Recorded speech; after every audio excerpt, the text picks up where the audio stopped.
Ada ramalan menyatakan emas akan jatuh sampai RM300 per gram jika Iran menang. Jawapan Junjaya, harga tu macam tak realistik dalam keadaan sekarang. Saya explain ringkas supaya anda boleh faham apa tak realistik. Yang pertamanya, data semasa dah terlalu jauh dari harga RM300. Sekarang tahun 2026, harga emas di Malaysia sekitar RM600 hingga RM700 per gram.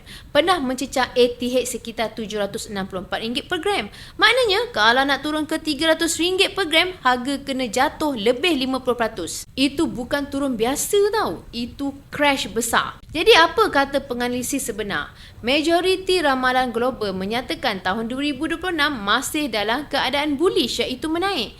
Trend jangka sederhana dan panjang dan harga emas ini cenderung untuk lebih naik, bukan jatuh. Dan tak ada lagi institusi besar iaitu bank atau analis global yang target harga emas RM300 per gram. Jadi, ramalan RM300 per gram tu datang daripada mana? Rasanya daripada sentimen panik, spekulasi individu dan perburalan media sosial sahaja. Contoh, ada yang kata boleh jatuh RM300 per gram tu. tapi itu hanya pandangan tanpa asas kukuh. Ini bukan data rasmi, ini hanya sekadar pandangan orang tertentu. Realiti sebenar pergerakan emas adalah emas memang boleh turun, buat correction. Tapi biasanya turun tu sementara je, bukan jatuh menjunam lama. Contoh realistik, turun RM50 hingga RM150 tu dianggap normal. Turun RM300 per gram ke bawah itu adalah luar biasa dan perlukan krisis yang lebih besar bentangan. Contohnya, ekonomi global tiba-tiba stabil dan kadar faedah yang tinggi lebih ekstrim. Kalaulah emas boleh jatuh RM300 per gram, maknanya dunia dah terlalu stabil.